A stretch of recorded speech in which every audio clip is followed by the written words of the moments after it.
Hello students, I'm Ahmed Sewani, your English language teacher for O levels 1, 1, 2, 3. Welcome to IB Online. Today we are going to talk about conjunctions, different kind of conjunctions and how these conjunctions are used to make different kinds of sentences. So let us start.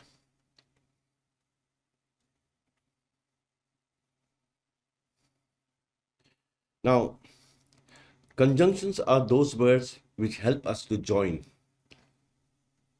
nouns, verbs, adjectives, adverbs, phrases, clauses. However, today we are going to focus on clauses. Now, when we use conjunction to join nouns, now for example, over here we see Saad and Sav have been friends since their childhood.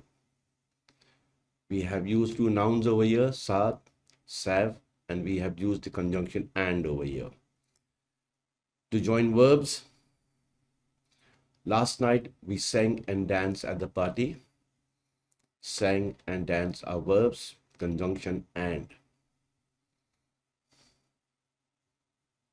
Adjectives, he is wealthy yet unhappy. Again, we see two adjectives over here, wealthy, unhappy, joined by the conjunction yet. Adverbs, slowly and gradually he developed interest in English literature. We see two adverbs over here, slowly, gradually, joined by the conjunction and. Then we have phrases over here. We know that phrases are a group of words. They do not have a complete meaning. They don't have a subject. They don't have a complete verb. And whenever they are used as a part of speech, maybe a noun, maybe an adjective, maybe an adverb.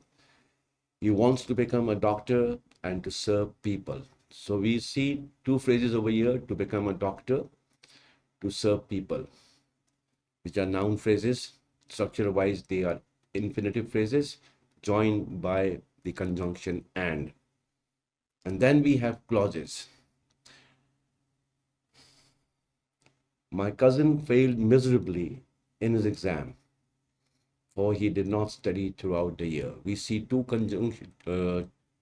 clauses over here joined by the conjunction for.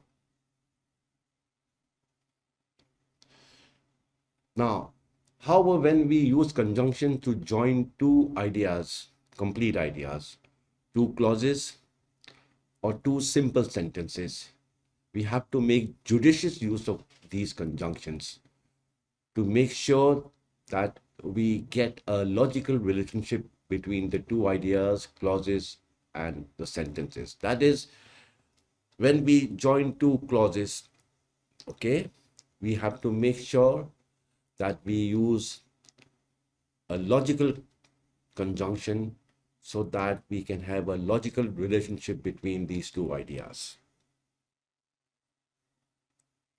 Now, for example, I play football is the phrase, is a clause, and we have just one clause over here.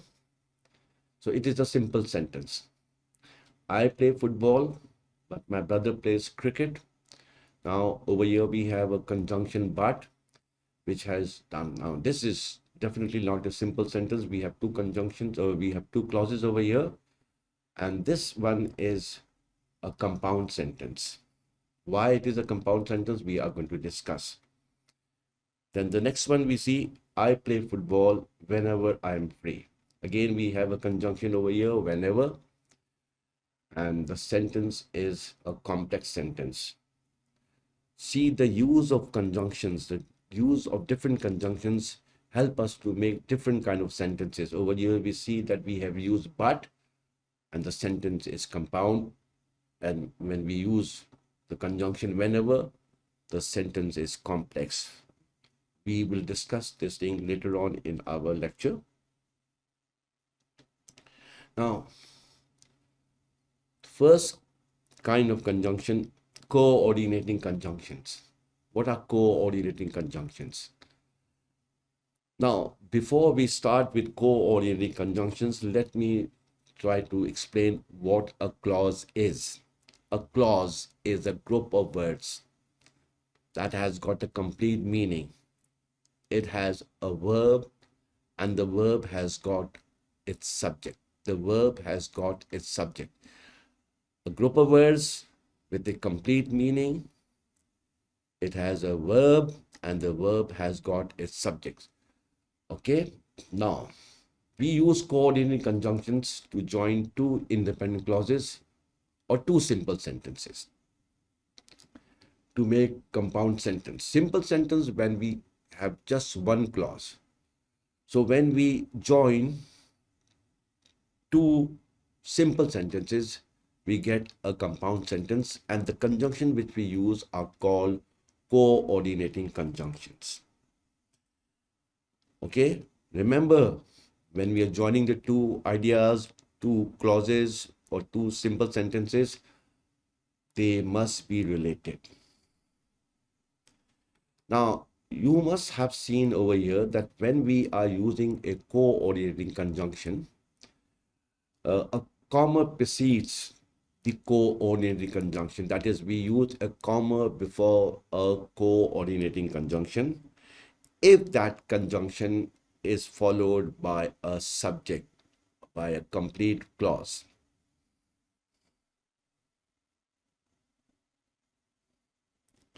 Now, there are 7 important coordinating conjunctions which we call fanboys. F for, A for and, N for nor, B for but, O for or, Y for yet, and S for so.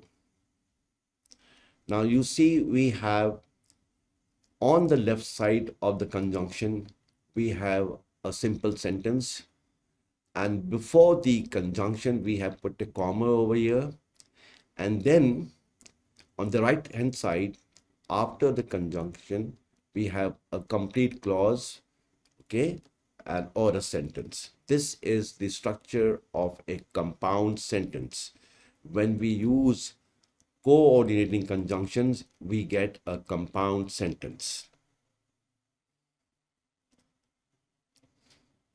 Now, let us start with how they are used. For is called the problem finder. It is used for reason. It connects a solution with the problem, just like because or a reason. The problem finder. Let's go to the swimming pool, comma, for it is hot inside the house. Let's go to the swimming pool, comma, for it is hot inside the house. So we see we have a reason. So we have gone for the conjunction for. Then we have and, the matchmaker. It connects two ideas that go together. That is, we are going for an addition.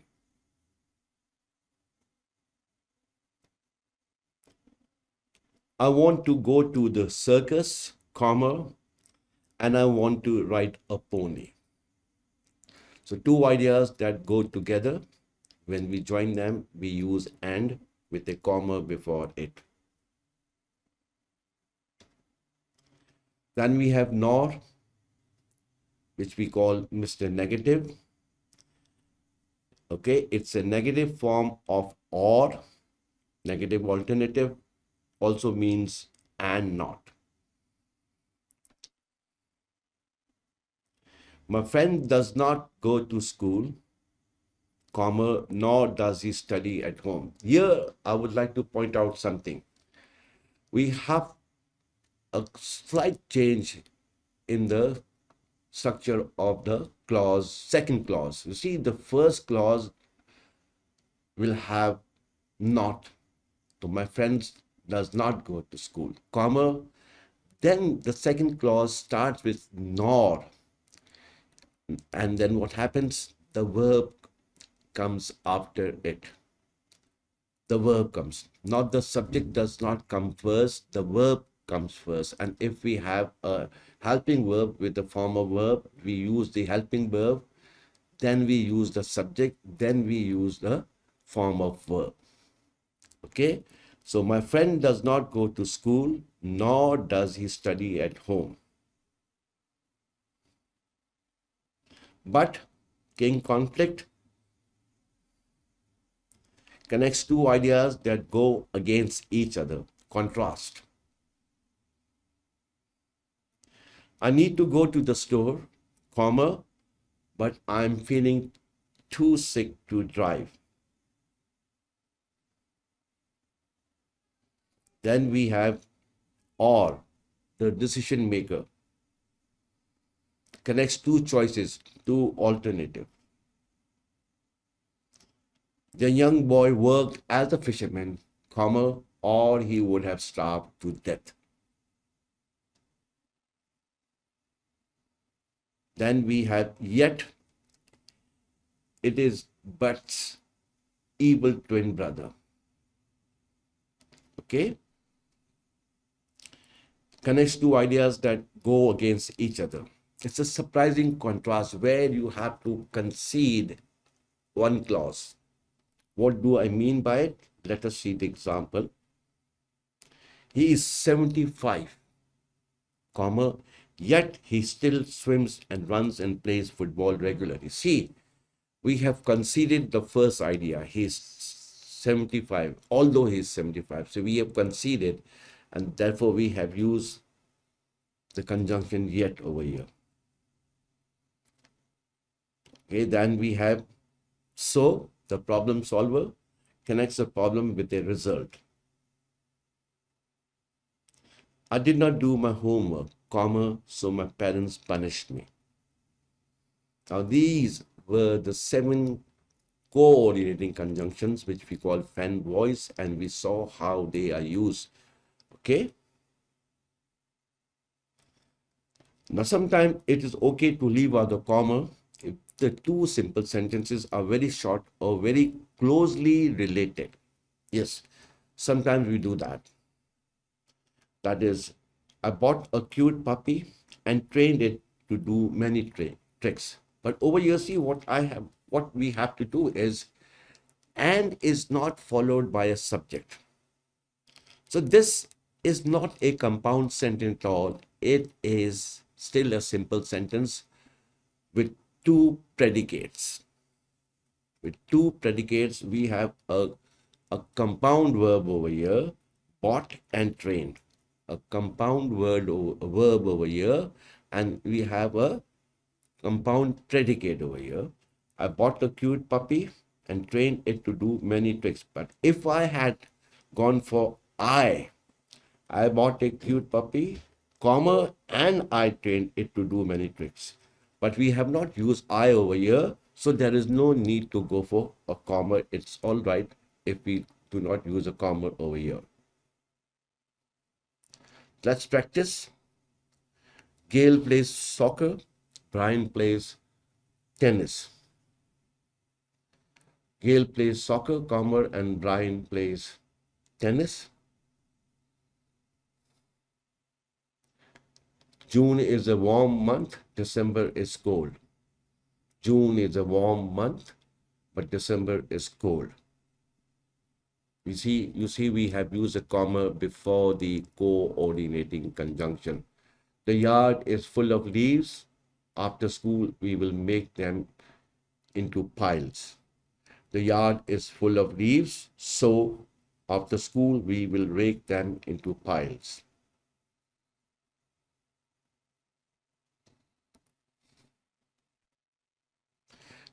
She doesn't drink milk. She doesn't eat butter. She doesn't drink milk, nor does she eat butter. You see, the structure of the second clause has been reversed. The subject is in between the helping verb, which is does, okay, and the form of verb, which is the root form of verb over here, eat. The subject is between these two verbs. Tom studied a lot, he did not pass the test. Tom studied a lot, yet he did not pass the test. See, a surprising contrast. We were not expecting Tom to fail, yet he failed. So we have used the conjunction yet over here. My mom takes me to the mall for the clothes. My dad buys school supplies for me. So my mom takes me to the mall for clothes and my dad buys school supplies for me. Ahad wanted to go for a trip with his friends. He failed to convince his father. Ahad wanted to go for a trip with his friends, but he failed to convince his father. Now, how would we go for a compound sentence test? Are there two complete sentences with subjects and verbs on each side of the friend voice? Yes, then it is a compound sentence. Are a comma and one of the friend voice joining the two complete sentences? No, then it's not a compound sentence. A comma and one of the friend voice joining the two complete sentences? No, if we don't have a comma and one of the friend voice, then it is not a compound sentence. Now, subordinating conjunctions. Now, some students might be wondering, why do we have to go for other group of conjunction, which we call subordinating conjunctions? So we will find out the reason why we have to go for these conjunctions as well. Now, these conjunctions are a little tricky, and you have to be very, very attentive if you want to understand the use of these conjunctions. Now, what is a subordinating conjunction? See, a subordinating conjunction makes a clause within a sentence. See, we have two clauses over here. In a compound sentence, we have two clauses which are both independent.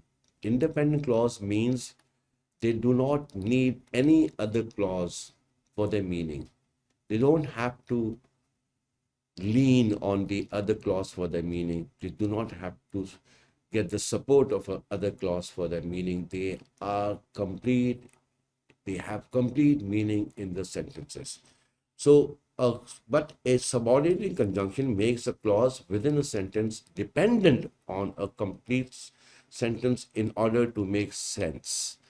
So it means that a subordinate conjunction, when you are using it with a clause, that clause becomes a dependent clause. When you're using a subordinating conjunction with a clause, that clause becomes a dependent clause. And for its complete meaning, it has to depend on the other clause which is independent. Let us see how this takes place. A subordinate conjunction is followed by a subject and predicate. Yes. When we have a complete clause, subject and predicate, subject is about whom we talk, predicate is whatever we talk. The most important thing in a predicate that it should have a verb. Now, so when we have a dependent clause, we have a subordinated conjunction in the beginning of the clause. It is a complete clause followed, like that conjunction is followed by subject and predicate. What is the subordinating conjunction? In other words, we can say that a subordinating conjunction joins a subordinate clause or a dependent clause to an independent clause to make a complex sentence. And yes, the product is a complex sentence. Now remember, a subordinating conjunction always introduces a dependent clause. See, a clause will become a dependent clause if it has a subordinating conjunction in the beginning. Why do we have to use a subordinate in conjunction? Very interesting question. Why do we have to use a subordinate in conjunction? Though we have different coordinating conjunctions providing us various relationships, we still need subordinating conjunctions. But why? Let us study an example. Below we have a pair of sentences. We have a pair of sentences. I returned from school. I saw my house on fire. We will try to join these two simple sentences using any one of the coordinating conjunction, that is friend boys. We observe that these coordinating conjunctions do not meet the requirement to join these two simple sentences logically. You may use and, but that doesn't make a complete sense. Thus, we have to employ or use subordinating conjunctions to join them. I returned from school. I saw my house on fire. Let us say, using a subordinating conjunction, when I returned from school, I saw my house on fire. When I returned from school, comma, I saw my house on fire. We have started with a dependent clause, and I have told you a dependent clause will always have a subordinating conjunction in its beginning. And after the dependent clause, we have put a comma which separates the independent clause for it. So commas do not join independent clauses. As a matter of fact, a comma separates an independent clause from a dependent clause. Remember, when we want to use a comma, we cannot use a comma to join two independent clauses. We need a comma and a coordinating conjunction. We need a comma and a coordinating conjunctions to join two sentences. You cannot use a comma to join two sentences, just a comma, no. But a comma is used in a complex sentence to separate an independent clause. That is, over here, I saw my house on fire is independent, but when I returned from school is dependent. Now this comma is separating the independent clause from the dependent clause. Now this sentence can be written in this way as well. I saw my house on fire when I returned from school. Now see, we have started with a independent clause which is immediately followed by a dependent clause, and we do not need any comma over here. I saw my house on fire. Okay. An independent clause. When I returned from school, a dependent clause. We do not need a comma over here. So the complex sentence now seems pretty logical. We also notice that the subordinate conjunction when has been used in two ways. Yes, when over here is a subordinating conjunction, and it has been used in two ways. It can be observed that not only do these subordinating conjunction provide us with variety in their usage. We see that a coordinating conjunction is used only in one way. That is, you use them between the two independent clauses and with a comma before them. You should not use them in the beginning of a sentence. But over here, what we see is that a subordinating conjunction can be used in two ways. So it means that it is providing us a variety in the usage, and it is also helping us to develop different relationships between the two sentences. Yes, they offer more relationships. Subordinating conjunctions offer more relationships, some which are not offered by coordinating conjunctions.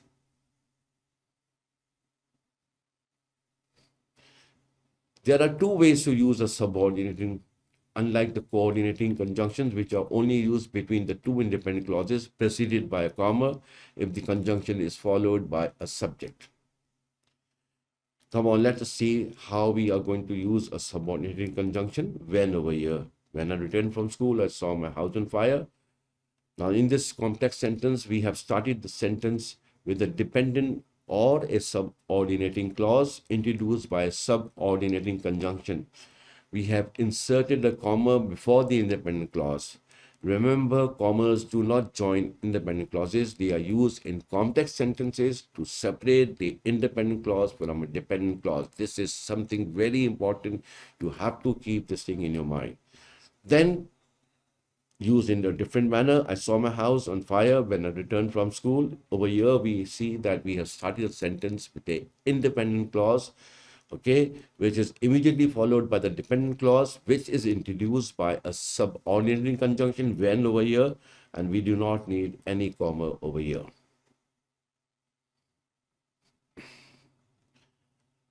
So a subordinating conjunction not only joins a dependent clause to an independent clause, but it also signals different relationships such as time, place. See, these things are not offered by coordinating conjunction. Time is not offered, place is not offered, cause and effect. Yes, cause and effect offered. I mean, like, reason, okay, for and so. Reason and result. For reason and so for result, that is cause and effect, offered, but also offered by subordinating conjunction. Contrast, just offered, but and yet over here we have different conjunctions. Condition not offered by the coordinating conjunctions. So you see some of the relationships not offered by coordinating conjunctions. Okay, use of subordinating conjunction to indicate different relationships. When conjunction, time, we have 9 conjunctions. After, and see, after has been used in 2 ways over here. So you can stop the video, you can take a closer look, okay? Then as, now as is also used for Y conjunctions, that is cause and effect. And as is also used in 2 ways. Before, you can take a closer look. Once, since can also be used for Y conjunctions. Until, remember, as a matter of rule, we do not use until in the beginning of the sentence. Then when, whenever, and while. So we have 9 conjunctions for time. 9 conjunctions for time. Then Y conjunctions, they give us cause and effect. Okay? As. She forgot to lock the door as she was in a hurry, or as she was in a hurry, she forgot to lock the door. So remember, as is also used for time. It is also used for Y conjunctions. Because, now because I have started this sentence with a because this sentence is followed by an independent clause. This is followed by a independent clause, so we can use because in the beginning. And since, remember, we also use since for time. Then where conjunctions. Where conjunction shows us location. Again, remember, we cannot use where in the beginning of a sentence. I joined a new school where I met some of my old friends. Where cannot be used in the beginning of a sentence. Wherever, you see, we can use these conjunction, the subordinating conjunction, in 2 ways.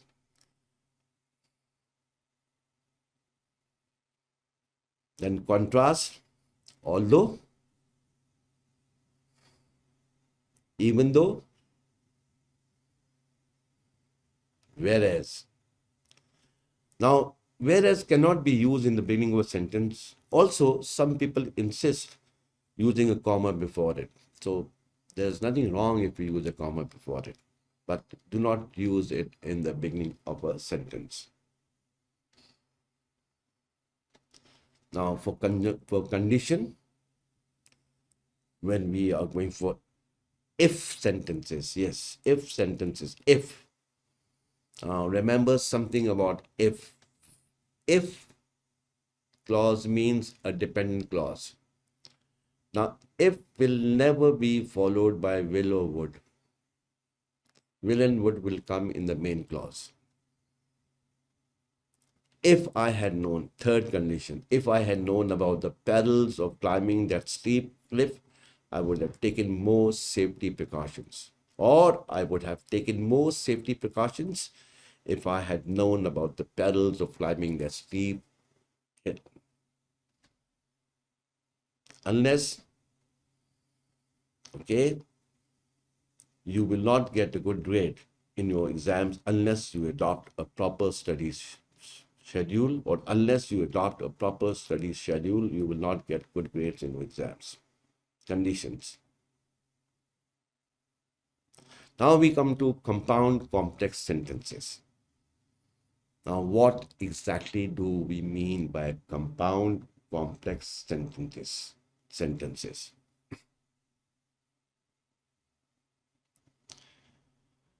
So we have learned a number of things when we were studying the coordinating conjunctions and subordinating conjunction. When we use coordinating conjunctions, the product is a compound sentence. We have two independent clauses joined by fanboys, one of the conjunction of the fanboys, and a comma comes before it. Can never be used in the beginning. It is always used between the two clauses. Then we come to subordinating conjunctions. They are a part of dependent clause. Means we use a subordinating conjunction in the beginning of a clause that makes it a dependent or a subordinate clause. Now, we use dependent clause in a complex sentence. When we join one independent clause to a dependent clause, we get a complex sentence, and we can use the subordinating conjunctions in two ways. If we are starting a sentence with a dependent clause, and of course we all know that a dependent clause is always introduced by a subordinating conjunction. So if we start a sentence with a dependent clause, we put a comma before the independent clause to separate the independent clause from the dependent clause.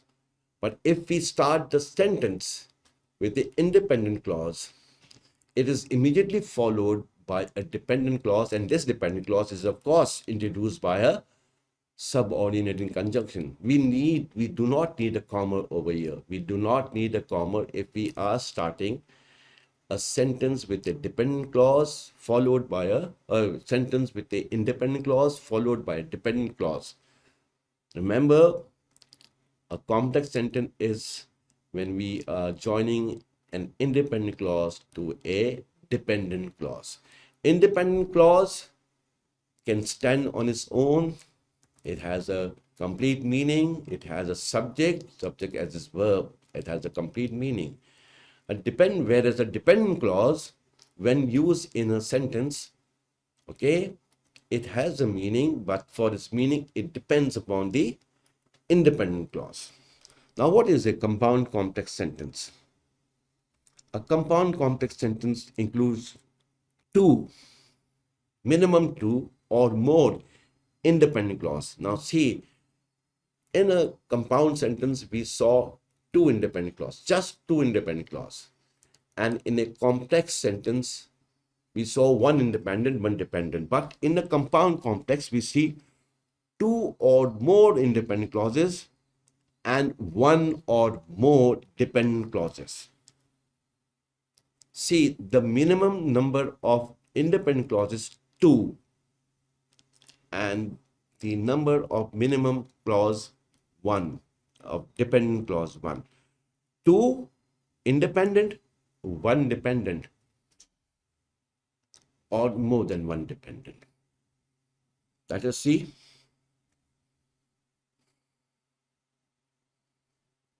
Structure, let us study the structure. Although he was tired, 1 dependent, comma, John stayed up late to finish his project, independent. And he still managed to get to work on time, independent, with a coordinating conjunction and see a comma with a coordinating conjunction and we see a comma before it.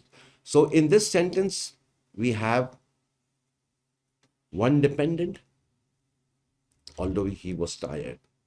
We have 2 independent. John stayed up late to finish his project. He still managed to get to work on time. So this is a compound complex sentence. See?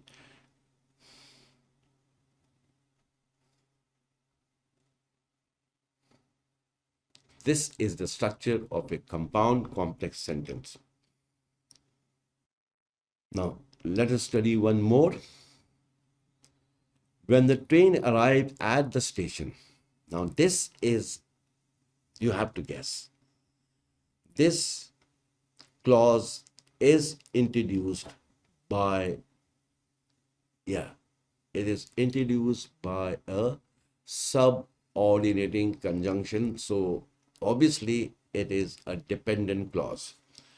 When we start a sentence with a dependent clause, we put a comma before the independent clause. So, see, we have an independent clause over here. The crowd rushed to board it, comma, and the conductors struggled to maintain order. Again, independent joined by the conjunction and a comma before it. Let us identify the clauses. We have 2 independent clauses. The crowd rushed to board it. The conductors struggled to maintain order. And then dependent clause, when the train arrived at the station. Dependent clause modifying the crowd rushed to board it. Thus the sentence has 2 independent clauses and 1 dependent clause.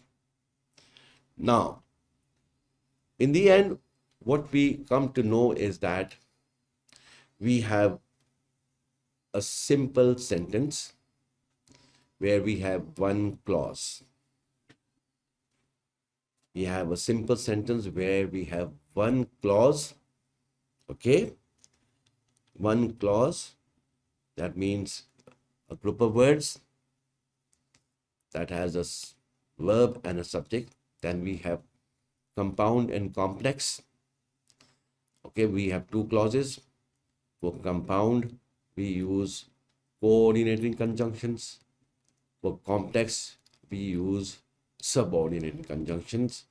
And then when we have 2 or more independent clause and 1 or more dependent clause, we have a compound complex sentence. I hope you people have understood how we make use of different conjunctions to make different kind of sentences, and the punctuation plays a very important role as far as the use of conjunctions are concerned. This is an error which most of the students, they tend to overlook. So that's all for today. We will meet again. That's all for the time being. See you later.